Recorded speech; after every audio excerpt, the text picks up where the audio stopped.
Good morning student. आज के इस नए सत्र में एक बार फिर आपका स्वागत है। बच्चों, आज हम आपकी कक्षा 9वीं का पाठ्य पुस्तक लोक भारती में संकलित पहेलियाँ ए सखी इसका अध्ययन करेंगे, जिसमें सबसे पहले हम कविता का परिचय देखेंगे। प्रस्तुत पहेलियों के कवि है अमीर खुसरो जी।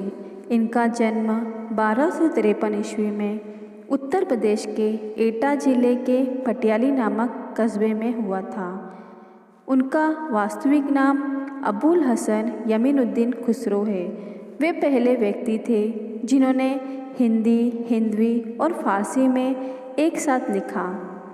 वे एक श्रेष्ठ शायर, गायक और संगीतकार थे।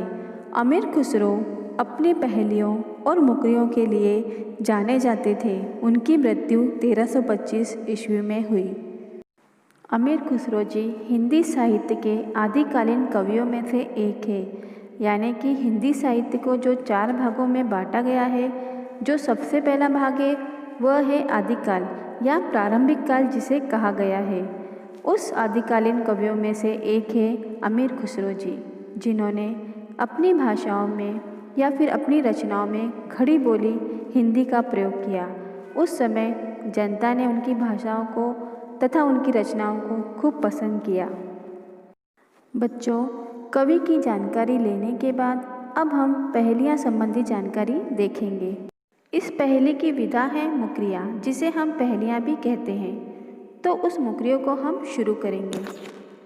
पाठ शुरू करने से पहले हम ये जानेंगे कि लेखक ने जो रचना की है, उस रचना के माध्यम से वह बताना चाहते हैं कि 2 सहेलियां हैं, यानी कि 2 सखियां हैं जो आपस में एक दूसरे से प्रश्न करती है।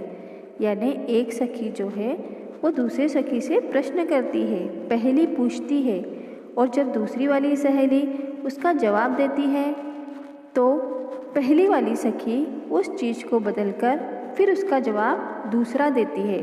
तो कैसे होती है बातचीत, आइए देखते हैं।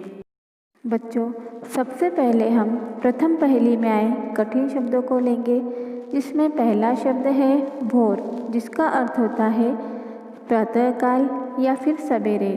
दूसरा शब्द है जावे, जावे यानी कि जाता है।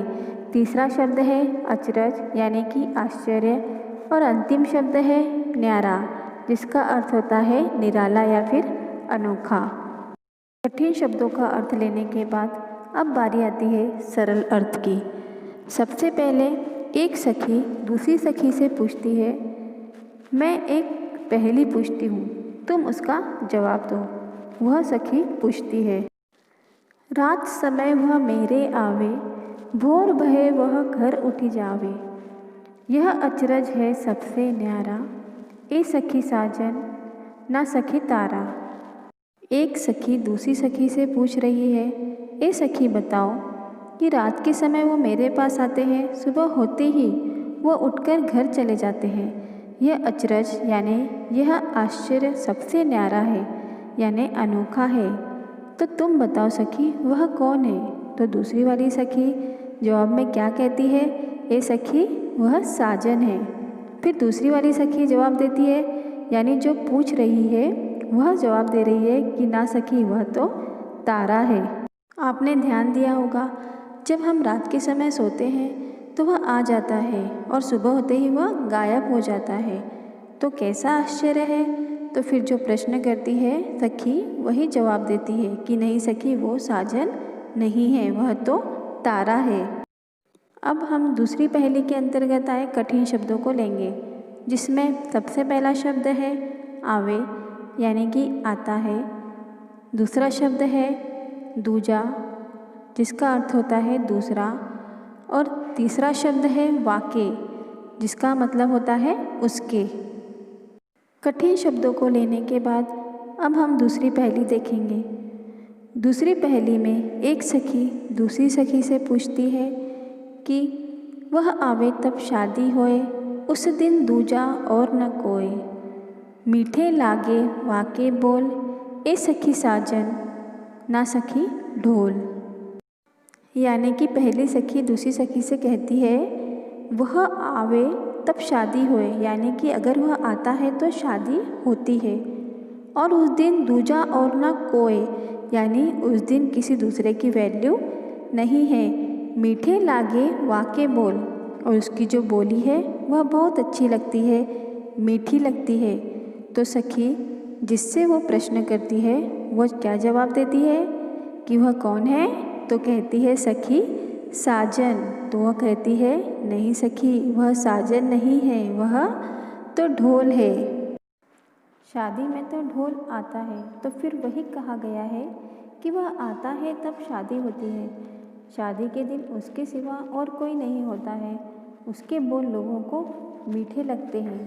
तब सखी कहती है ए सखी, वह तो साजन है। फिर स्वयं उत्तर देते हुए सखी कहती है नहीं, वह तो ढोल है।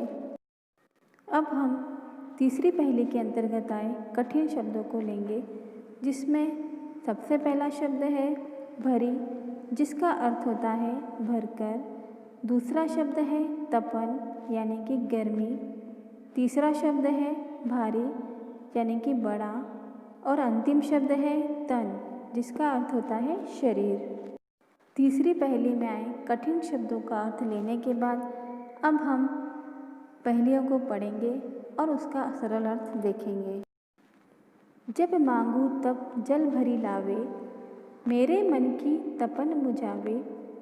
मन का भारी तन का छोटा, ए सखी साजन ना सखी लोटा।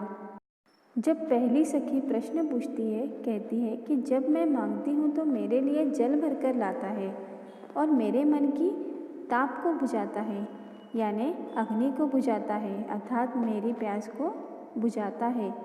भले ही वह शरीर का छोटा है लेकिन हृदय का विशाल है, बड़ा है। तो जवाब में उसकी सहेली क्या कहती है?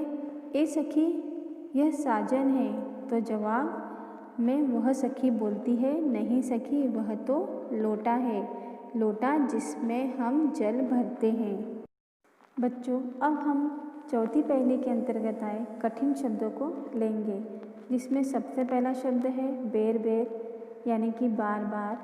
सोवते ही, यानी कि नींद से। अगला शब्द है जगावे, यानी कि जगाती है।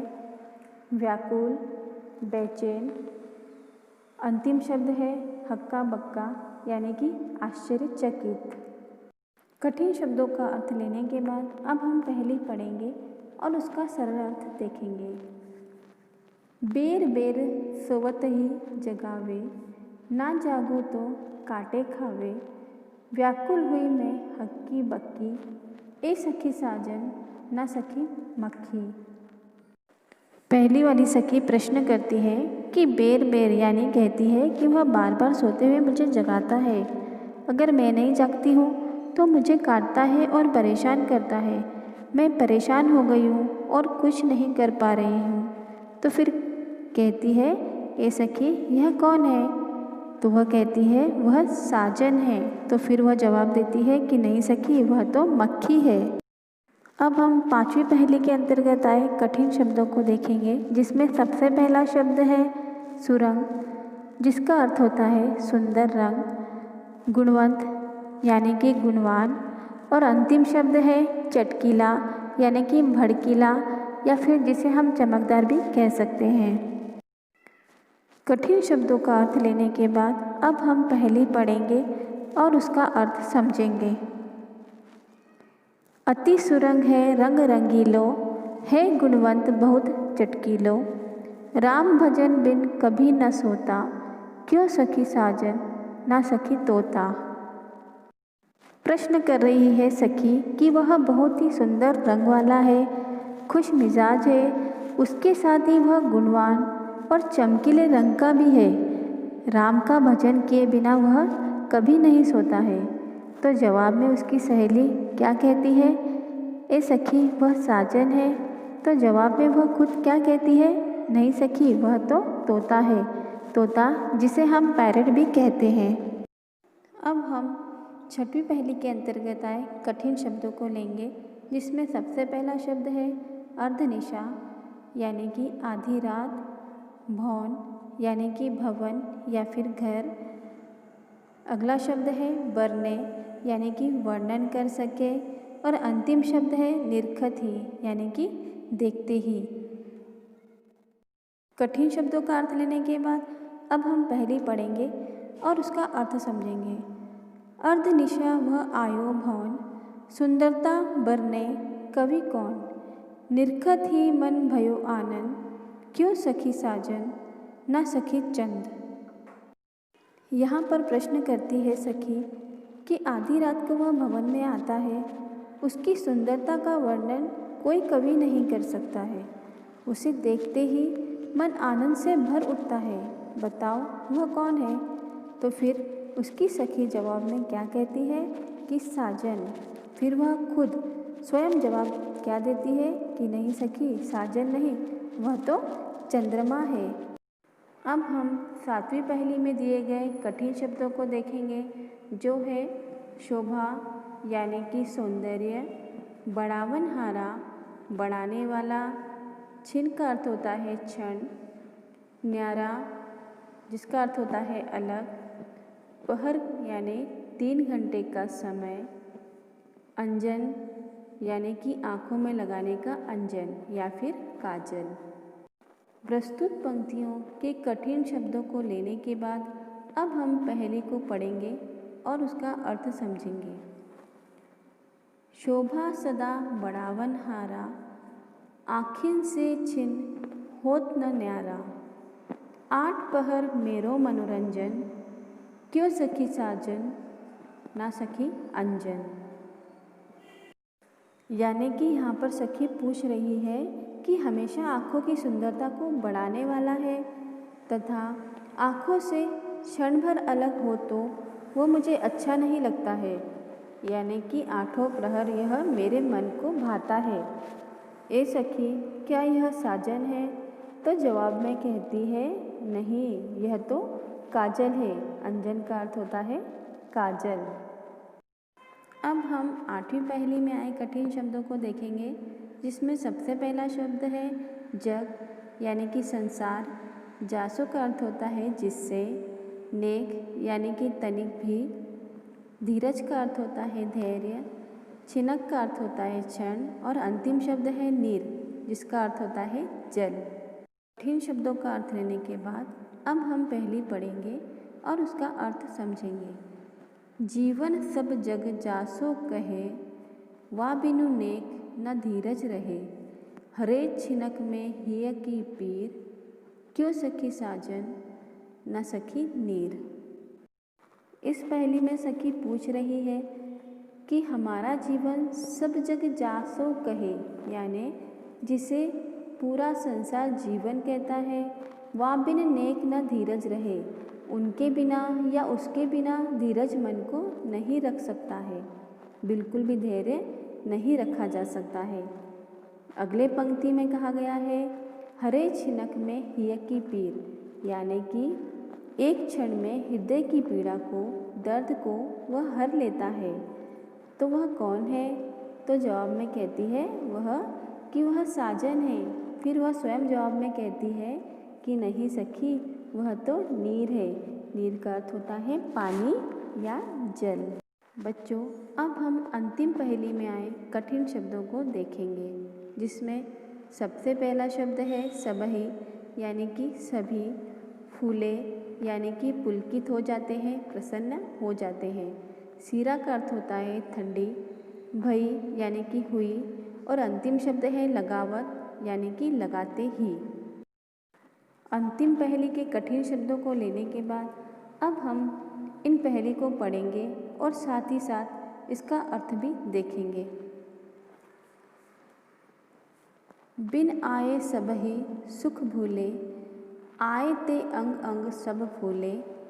सीरा भई लगावत छाती, क्यों सखी साजन न सखी पाती। यहाँ पर सखी पूछ रही है कि उसके ना आने पर कुछ भी अच्छा नहीं लगता है, यानी कि उसके ना आने से अगर वह नहीं आता है तो कुछ भी, अर्थात बहुत अच्छा त्यौहार भी अच्छा नहीं लगता है, अर्थात सारा सुख भूल जाते हैं। और जब वह आता है तो अंग अंग प्रसन्नता से खिल जाता है, छा जाता है। प्रसन्न हो जाता है। उसे सीने से लगाते ही छाती शीतल हो जाती है, यानी उसे सीने से लगाने से मन भी प्रसन्न हो जाता है। तो फिर जवाब में क्या कहती है सखी कि ए सखी वह कौन साजन है?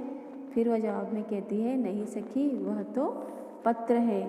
पाती का अर्थ होता है पत्र। यहाँ पर पाती का अर्थ पत्र बताया गया है, यानी कि पहले के समय में जब लोगों को एक दूसरे के समाचार का जो आसान साधन था वह था पत्र, पाती ही था। तो लोग पत्र का इंतज़ार करते थे, वह भी बहुत ही व्याकुल होकर करते थे। पत्र मिलते ही बहुत प्रसन्न हो जाते थे, खुश हो जाते थे। तो आज की वीडियो में इतना ही। धन्यवाद।